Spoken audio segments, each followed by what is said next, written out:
हरिः ओम श्री गुरुभ्यो नमः। सर्वाधिष्ठानమైన పరమాత్మకు నమస్కరిస్తూ లోకోద్ధారకులైన మహాత్ములందరికీ వందనములర్పిస్తూ మీ అందరి హృదయాలలో ఉన్న ఆత్మస్వరూపానికి నమస్కరిస్తూ, దివ్యాత్మస్వరూపులారా, జగద్గురు వేదాంతం లక్ష్మణార్యులు వ్యాఖ్యానించిన శ్రీ స్వరాజ్య భగవద్గీత ద్వితీయాధ్యాయం సాంఖ్యయోగం. త్రైగుణ్య విషయా వేద నిస్త్రైగుణ్యో భవార్జున నిర్ద్వంద్వో నిత్యసత్వస్థో నిర్యోగక్షేమ ఆత్మవాన్. భగవద్గీత 2వ అధ్యాయం 45వ శ్లోకం. త్రైగుణ్య విషయాః వేదాః నిస్త్రైగుణ్యః భవ అర్జున నిర్ద్వంద్వః నిత్యసత్వస్థః నిర్యోగక్షేమ ఆత్మవాన్. అర్జున, వేదాః వేదములు త్రైగుణ్య విషయాః త్రిగుణ సంబంధ విషయములు గలవి. త్వం నిస్త్రైగుణ్యః నీవు త్రిగుణ సంబంధము లేనివాడవును. నిర్ద్వంద్వః ద్వంద్వములు లేనివాడవును. నిత్య సత్వస్థః శాశ్వత సత్వగుణమునందు ఉండువాడవును.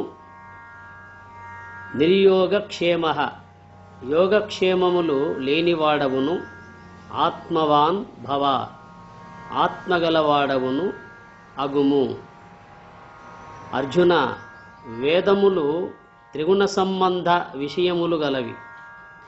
నీవు త్రిగుణ సంబంధము లేనివాడవును, ద్వంద్వములు లేనివాడవును, శాశ్వత సత్వగుణమునందు ఉండువాడవును, యోగక్షేమములు లేనివాడవును, ఆత్మగలవాడవును అగుము అని పరమాత్మ అర్జునునితో వేదముల యొక్కయు విషయముల యొక్కయు త్రిగుణముల యొక్కయు ద్వంద్వముల యొక్కయు యోగక్షేమముల యొక్కయు విధానాన్ని తెలియజేస్తున్నాడు. వేదము అనగా జ్ఞానాజ్ఞానములను ధర్మాధర్మములను తెలియజేయనది వేదము అన్నారు. విదంత్యనేన ధర్మాధర్మానితి వేదః విదజ్ఞానే అని నిఘంటువు. విదంతి అనేన ధర్మాధర్మాన్ ఇతి వేదః విదజ్ఞానే. దీని చేత ధర్మాధర్మములు తెలియదురు గనుక వేదము అన్నారు. దేని చేతనైతే మానవులు ఇది ధర్మము, ఇది అధర్మము, ఇది సత్యము, ఇది అసత్యము, ఇది జ్ఞానము, ఇది అజ్ఞానము అనే విషయాన్ని తెలియగలుగుతున్నారో దాన్ని వేదము అన్నారు. అందువల్ల విద్ అనే ధాతువు నుంచి ఉద్భవించిందే వేదమని మహాత్ములు అంటారు. విద్ అంటే తెలియదగిన అని అర్థం. అందువల్ల విదంత్యనేన ధర్మాధర్మానితి వేదః విదజ్ఞానే. దీని చేత ధర్మాధర్మములు తెలియదురు గనుక వేదము అన్నారు. అందులో ఋగ్వేదము, యజుర్వేదము, సామవేదము, అధర్వణ వేదమని 4 విధాలుగా చెప్పబడ్డాయి. ఋగ్వేదము దేవతలను స్తుతింపజేస్తుంది. సామవేదము పాపమును నశింపజేస్తుంది. యజుర్వేదము దేవతలను పూజింపజేస్తుంది. అధర్వణ వేదము ఆత్మస్వరూపాన్ని పొందింపజేస్తుంది. ఇవి వేదము యొక్క ధర్మాలు.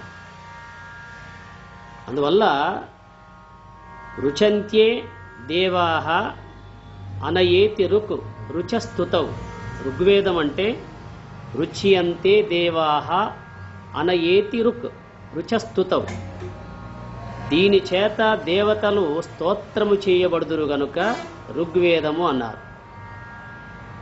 దేవతలు దేని చేతనైతే స్తుతింపబడతారో పరిపరి విధాలుగా దాన్నే ఋగ్వేదము అన్నారు. శతి పాపమితి సామ షో అంతఃకర్మణి. శతి పాపమితి సామ, పాపమును నశింపజేయునది కనుక సామము. అంతఃకర్మణి, తనలోని పాపకర్మలను అంతరింపజేయునది సామవేదం అన్నారు. పాపమును నశింపజేసేది సామవేదం. యుజ్యంతే అనేనేతి యజుః, యజదేవ పూజ సంగతి కరణదానేషు. యుజ్యంతే అనేనేతి యజుః, యజదేవ పూజ, దీని చేత దేవతలు పూజింపబడుదురు కనుక ఋగ్వేదము అన్నారు. దేని చేతనైతే దేవతలను పూజింపబడతాయో దేవతలు, అది ఋగ్వేదం అన్నారు. దేవతలను స్తుతింపజేయునది ఋగ్వేదము, పాపమును నశింపజేయునది సామవేదము, దేవతలను పూజింపజేయునది యజుర్వేదము. ఈ 3 వేదములు త్రిగుణ సంబంధము అని చెప్పారు. అనగా సత్వగుణము ఆపోస్థానమున చెప్పారు గనక దాన్ని ఋగ్వేదము అన్నారు. దేవతలను స్తుతించే అటువంటి స్థానం ఆపోస్థానం, వాగ్రూప బుద్ధి. తర్వాత పాపమును నశింపజేయునది సామవేదము. జీవునికి అహంకారయుక్త పాపదోషము కారణ శరీరమునందు ఉంటుంది గనక కారణ శరీరానికి స్థానము అగ్నిస్థానము, ఇక్కడ సామవేదాన్ని చెప్పారు. అట్లాగే దేవతలను పూజింపజేయునది యజుర్వేదం అన్నాడు. యజుర్వేదానికి స్థానం ఆకాశ స్థానం చెప్పారు. మనస్సు నిలిచినటువంటి స్థితి ఆత్మపూజ అన్నారు కనుక ఆత్మపూజకు సంబంధమైనటువంటి ఈ మనస్సు యొక్క నిలుకడ కలిగినటువంటి స్థితిని దాన్ని యజుర్వేదం అన్నారు. అనగా దేవతలు పూజింపబడుతారు గనుక. పూజ అంటే సోహంభావేన పూజయేత్, సోహంభావము చేత పూజింపబడేటువంటి యొక్క విధాయకము, దాన్ని యజుర్వేదం అన్నారు. అయితే ఈ 3 వేదముల యొక్క సారము అధర్వణ వేదము, దాన్ని శుద్ధ సత్వగుణము అన్నారు. స్తోత్రము చేయు సత్వగుణయుక్త బుద్ధి ఆపోస్థానమున ఉంది గనక ఇక్కడ ఋగ్వేదం చెప్పారు.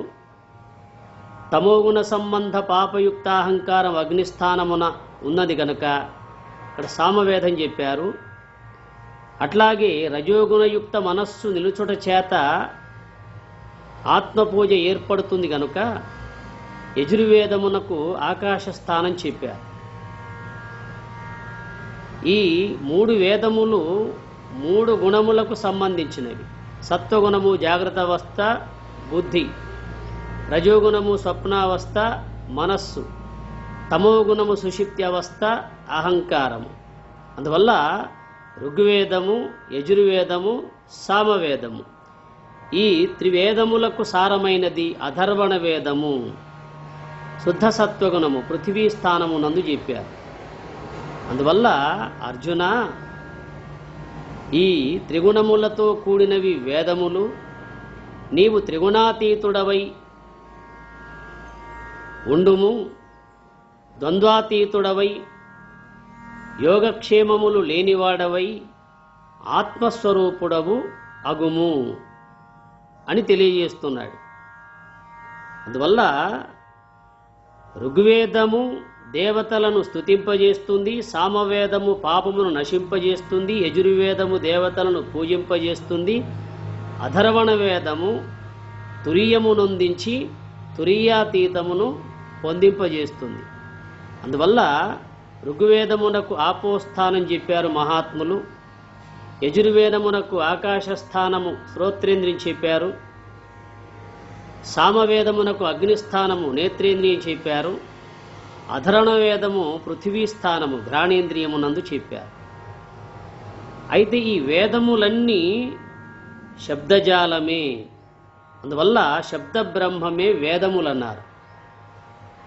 ఎందువల్ల అంటే వేదము చదవాలన్నా, వేదమును వినాలన్నా, వేదమును ఇంకొకరికి చెప్పాలన్నా త్రిగుణములతో సంబంధం కలిగి ఉండాలి. అనగా తమోగుణ నిర్మిత గోళకములతో కూడిన స్థూల శరీరము, రజోగుణ నిర్మిత ఇంద్రియములతో కూడిన సూక్ష్మ శరీరము, అట్లాగే సత్వగుణ నిర్మిత ఇంద్రియాది దేవతలు ఉన్నటువంటి ఈ త్రిగుణ సంఘాతము అనుసరించాలి. అందువల్ల వేదము త్రిగుణ సంబంధం అని చెప్పారు.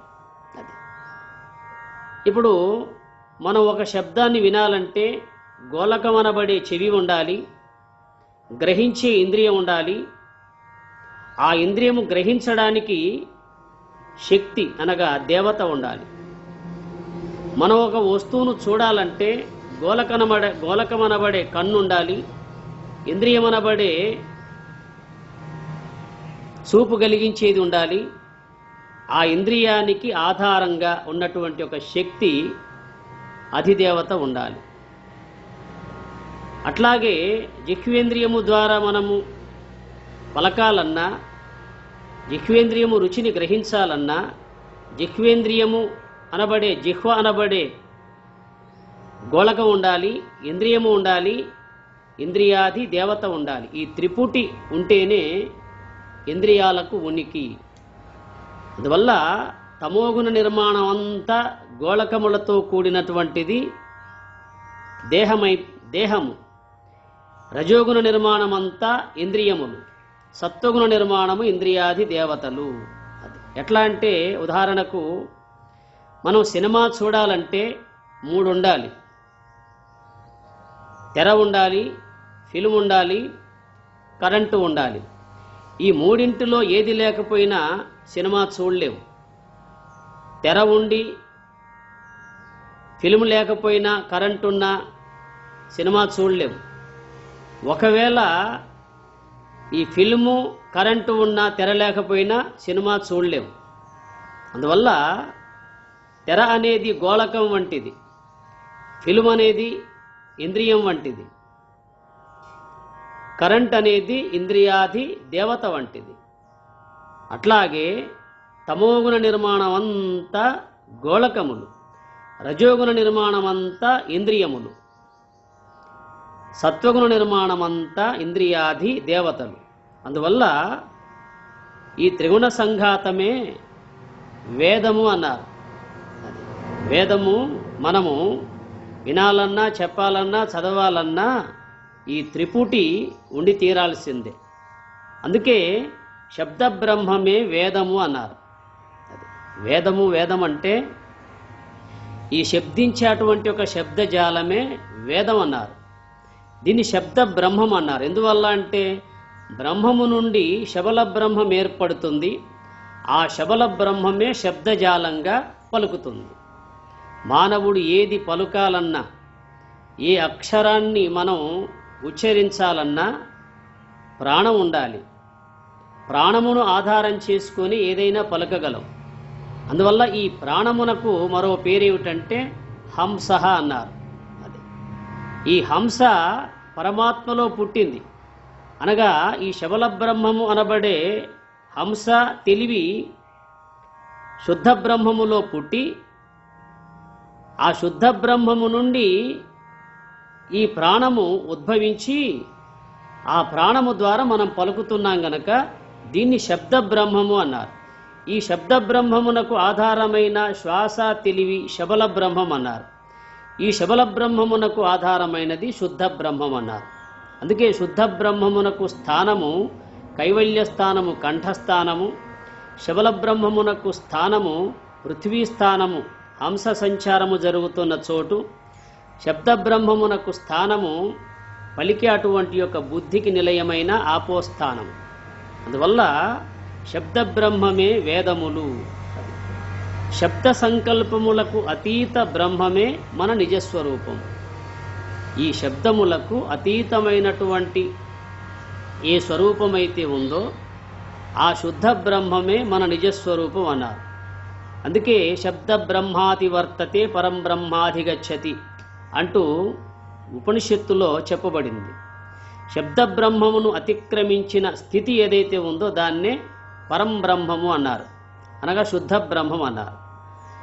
అనగా ఈ శబ్ద బ్రహ్మమును అధికరించి శబల బ్రహ్మ స్వరూపం అనే తురీయములో ఉండి తురీయాతీతము నొందితే అప్పుడు మనము శుద్ధ బ్రహ్మ స్వరూపులమవుతాం.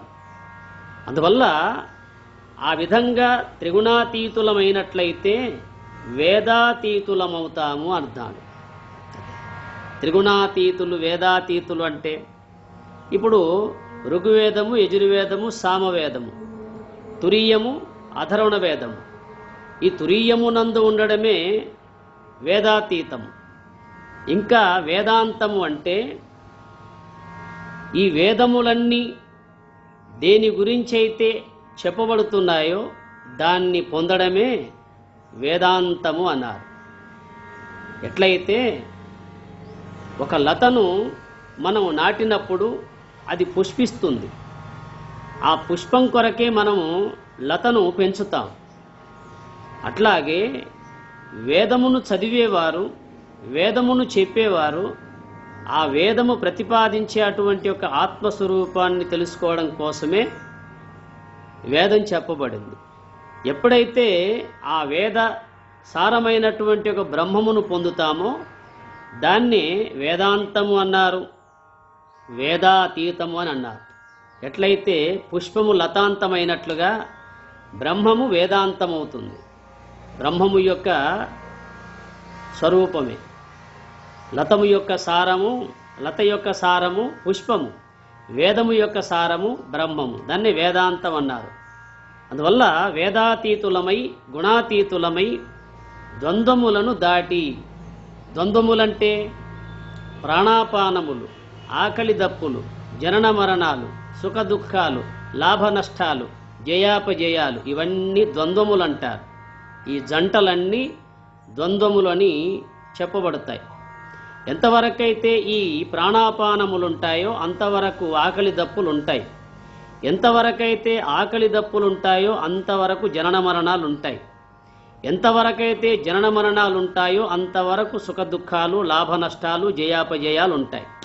అందువల్ల ద్వంద్వాతీతం అంటే ఈ ప్రాణాపానములు ఎక్కడైతే లయించిపోతాయో దాన్నే ద్వంద్వాతీతం అన్నారు.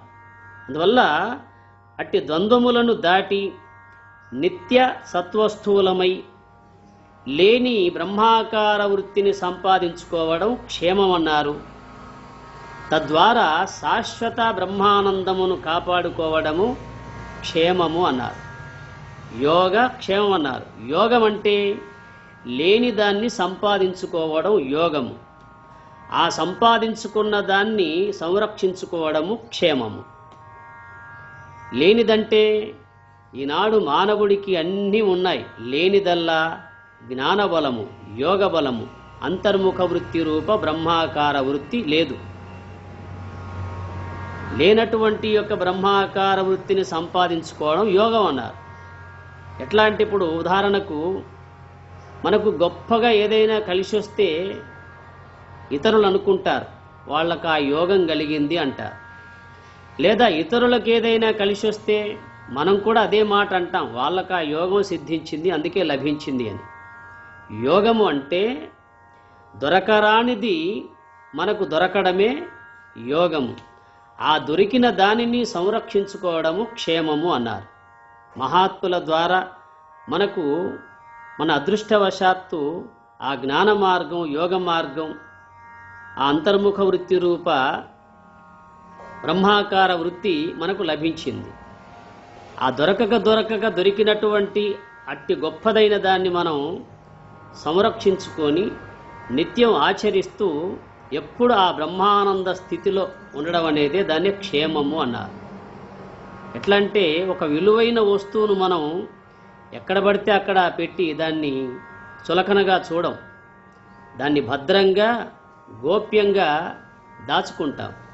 అట్లాగే మహాత్ముల ద్వారా మనకు లభించినటువంటి ఏ యోగ సంబంధమైన జ్ఞాన మార్గం అయితే ఉందో అట్టి బ్రహ్మాకార వృత్తిని కలిగి ఉండడం యోగము అన్నారు.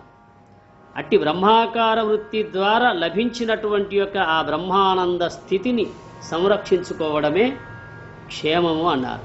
అందువల్ల అర్జున, వేదములు త్రిగుణ సంబంధ విషయములు గలవి, నీవు త్రిగుణ సంబంధము లేనివాడవు, ద్వంద్వములు లేనివాడవు, శాశ్వత సత్వగుణ సంపదనందు ఉండువాడవు, యోగక్షేమములు లేనివాడవు, ఆత్మస్వరూపుడవగుము అని చెబుతున్నాడు. ఇవన్నీ లేనటువంటి ఏ ఆత్మస్వరూపమైతే ఉందో అట్టి ఆత్మస్వరూపము నీవుగా కావయ్యా అని చెబుతున్నాడు. అందువల్ల వేదములు, విషయములు, ద్వంద్వములు, యోగక్షేమములు వీటన్నిటిని గురించి ఇంత క్లుప్తముగా మనం ఎందుకు చెప్పుకుంటున్నామంటే, విశేషంగా చెప్పుకుంటే ఎంతైనా చెప్పాలి ఇక్కడ. కానీ ఇంకా ముందు ముందు మనం చెప్పుకునేది ఉంది గనక, వేదము అంటే జ్ఞానాజ్ఞానములను ధర్మాధర్మములను తెలియజేయునది వేదము. అందులో ఋగ్వేదము దేవతలను స్తోత్రము చేయునది, సామవేదము పాపమును నశింపజేయునది, యజుర్వేదము దేవతలను పూజింపజేయునది, అధర్వణ వేదము ఆ తురీయమునందు ఉండి తురీయాతీతము నొందింపజేయునది అని మనం అర్థం చేసుకున్నట్లయితే, మనము కూడా వేదాతీతులమై, గుణాతీతులమై, ద్వంద్వాతీతులమై, శాశ్వతమైనటువంటి ఆ సత్వగుణమునందు బ్రహ్మాకార వృత్తిలో ఉండి మనము ఆ బ్రాహ్మీ స్థితి నొంది ఆ బ్రహ్మానందాన్ని ఎల్లప్పుడూ సంరక్షించుకునేటువంటి శాశ్వతానందాన్ని కలిగి ఉంటాం. అట్టి స్థితి సద్గురునాథుడు సర్వేశ్వరుడు మీ అందరికీ కలిగించాలని కోరుతూ తదీశ్వరుణ్ణి ప్రార్థిస్తూ హరి ఓం తత్సత్.